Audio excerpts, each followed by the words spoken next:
the posting of the video from John MacArthur announcing that the Masters University and Seminary have been obviously talking with the Lockman Foundation, and here's why.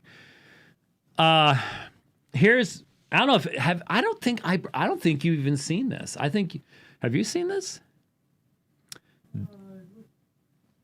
This is my Geoffrey Rice Post-Tenebris Lux rebind of a brand new, recently printed 1977 New American Standard. Okay. I went with brown and orange. I've got the orange on the inside and stuff. And what I discovered was, I have a 1977 large print NASB that Geoffrey did for me in beautiful turquoise. And it is a Bible that I've had since probably 1980 something. I think the date's in the front. I forget when it was. But the 77 NASB was the Bible that was the most popular for a long, long time. That was what John MacArthur was using, from probably 77 onward. And then, of course, it was revised in 1995. The 1995 edition, a lot of people now have that, obviously. I always liked the thicker, shorter, but still incredibly readable 77 large print that I had. So that one's bound in turquoise. But then I happened to stumble across this publisher, AMG Publishers, Chattanooga, that are still printing today the 1977. So I bought one, had it sent to Geoffrey, and he did this. And I've been noticing that a lot more of his rebinds recently, because I follow him on Facebook and Twitter, have this non-foil embossing, the imprinting. There's no foil in it. There's no gold in it. It's just the leather itself, And I'm noticing more and more Bibles are looking this way. So, what? Stamped, yeah. Just straight stamp without foil. Right. So I've got Sola Scriptura on the front with a Cairo, and then Sola Gratia, Sola Fide, Solus Christus, and Soli Deo Gloria. I'm so thankful that Geoffrey knows the proper forms of those Latin phrases, because there are he's got it tattooed on his brain, probably someplace else too, but tattooed on his brain because he's just heard it so many times now and done it so many times. But man, I can't tell you how many times I see, especially Solus Christus messed up, Sola Christa or something like that. Anyway, so anyhow. So I got this just recently and love it. And I love the 77 NASB because I memorized a lot out of that. I started memorizing with King James, and then they switched over to the NASB, and that was the 77. And in fact, here's one of the, this was, anyone remember the Open Bible? Yeah. Open Bible, NASB. Says the Word of God. This is one of them that I used for a long time, right there, especially for memorization stuff. Folks, he's just got Bibles laying all over the room. I do. It's just, they're everywhere. I do. And that's okay. That's a good thing. I got a 1550 Stephanus over there. What do you want? The Open Expanded was what I was using when we first met. You didn't have like a some type of charismatic crazy Bible? I was using the Open Expanded. But you were charismatic crazy. I was a TBNer, yes. Yes. Oh, believe me, I remember. Yes. I remember the first time you walked up to me, and who was with you, what you were wearing, the maroon members only jacket. Remember?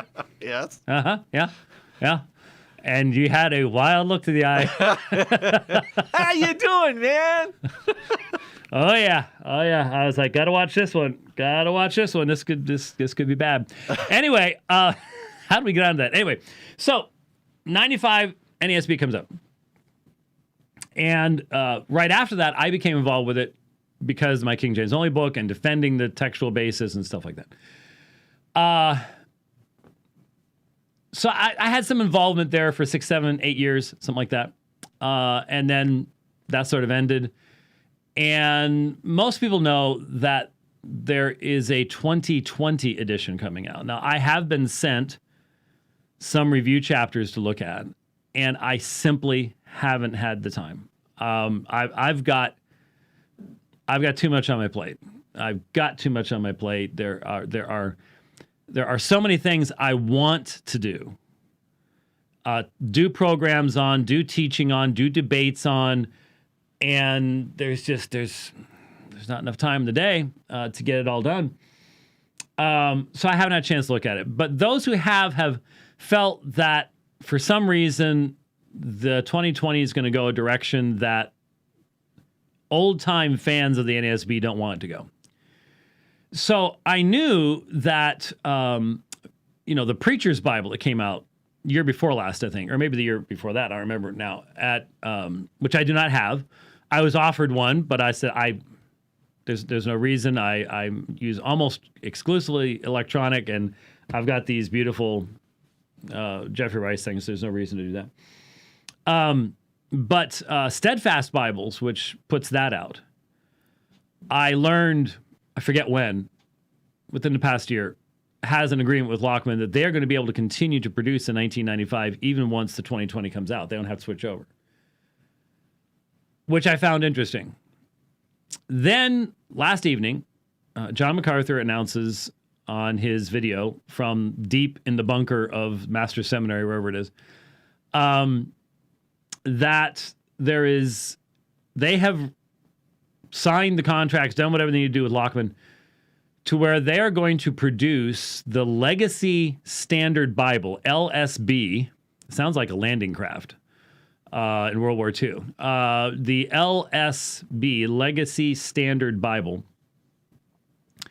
which is somewhat of a revision of the NASB. Now, I don't know how long this has been going on. If it's been going on for years and years and years, okay.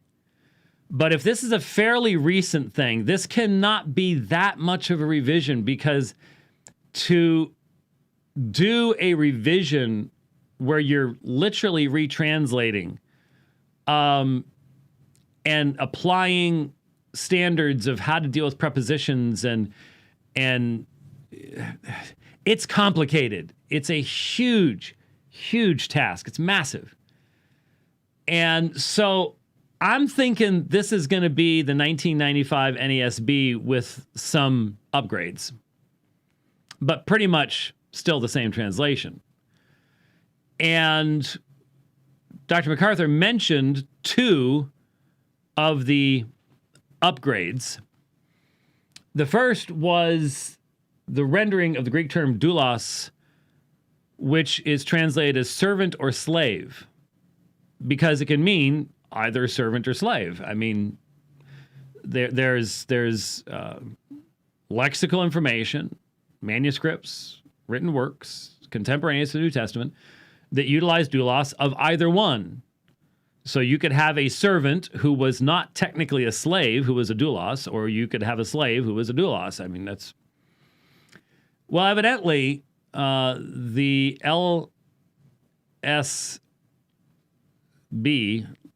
Legacy Standard Version, Bible,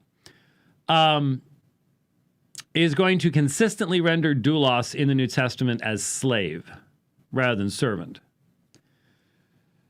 I don't have a proverbial horse in this race, a dog in this race, whatever. I'm hesitant to say that you should just always render one particular word in a particular fashion. I mean, aren't there some places where servant would fit better? I don't know. Maybe it's just simply that in our modern day, you're not supposed to use the other word at all. We're supposed to sort of wipe out history and forget that slavery has been a part of human experience from the beginning. And maybe that's what it's about. I don't know. But doulos is going to be rendered as slave, the slave of Jesus Christ rather than servant of Jesus Christ. But then the other thing that I've been on for a long time is instead of using the standard LORD with small caps in the Old Testament, this version will use the Tetragrammaton, Yahweh. I assume spelled Yahweh. Now, of course, there are lots of folks out there who have their own little particular theories about the divine name and how it should be pronounced. And of course, the Jews find it offensive if you do pronounce it, but that's a tradition that developed after the days of Jesus. And it's a long-standing tradition, and that's why we have Lord. That represents Adonai in the Hebrew, which isn't, it's the vowel pointing Adonai underneath the Tetragrammaton. We've talked about this before. Now, I've adopted very often on this program in reading the scriptures from the pulpit, I will render LORD in the Old Testament when it's the Tetragrammaton as Yahweh. It's God's covenant name. I think that's a definite improvement. I've never understood why we utilize the Lord convention, and so I certainly have no problems with that at all. And if anything, it might make it even clearer when you have Old Testament passages that are being cited in the New Testament where Jesus is being identified as Yahweh. I think it would be great if there would be notes identifying each one of those, and notice that Jesus is here identified with words that are originally about Yahweh. I think that's great. I think that's super. I don't know what other changes. I sent a note through a friend, didn't hear back yet. I would love to know if they are updating to the Nesial in 28th, or if even better than that, they are utilizing the ECM, the Editio Critica Mayor, because Acts has already been done for that. And I would highly recommend that they do so. Not that much of, less than what?